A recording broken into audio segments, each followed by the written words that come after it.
At times, we want to be able to use some form of guide, some sort of rulers to be able to help us align objects or set up our document easier. So, like with this document here, pretending that I've got some sort of magazine spread, I want things to be done in a way that is actually quite precise and methodical. So I need to use rulers. I need to use guides to be able to get things out. I can align things, I can do a whole bunch of things, but what I'm going to show you is how to use guides. So let's just unlock these guides. I'll delete everything and let's start again. So what we need to do to get guides is to go to the view menu at the top and go to rulers, and go show rulers, Command R. And from here I can actually click and drag out my guides from the ruler as so. Now if I want to move them again, you'll notice that I can't, but if you had keen eyes, when I right click you saw that I went unlock guides, and I can now move this. I can go lock guides. Now I cannot touch it again. Okay, so that's a really good thing for us to be able to do. So have I shown you how to units, rulers, guides, and smart guides? Okay, so let's say I have got a whole bunch of, pretend this is supposed to be a graph. You can't see anything at the moment because there's no color. So pretend this is supposed to be a visual representation of data, i.e. a graph, and I want this to be all aligned down the bottom.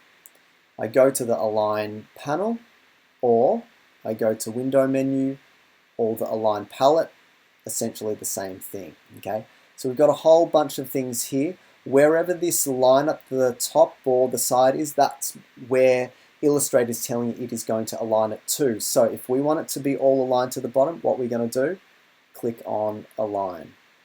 Okay, I can click on that one there, but I want to go vertical align bottom. So now, if we want to be able to change the spacing, I can also click on something here. Your menu will actually look like this, your interface, but I can click on this extra button. It's called a flyout. Click on Show Options, and I've got something else here, which this one says horizontal distribute space. If I click this, it now does it evenly to the centers of each of the objects. So that's really useful for me to use. Okay, why did I show you that? Because I've also got smart guides. So I've actually got smart guides turned on, and I know this because wherever I hover over things, that little magenta or pink, what is it, like annotation kind of comes up telling me where things are.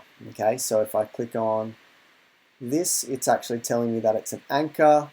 If I change this point to actually be a curve, it's telling me that this is the anchor point and this is the handle. Okay, and it allows me to do things a lot easier.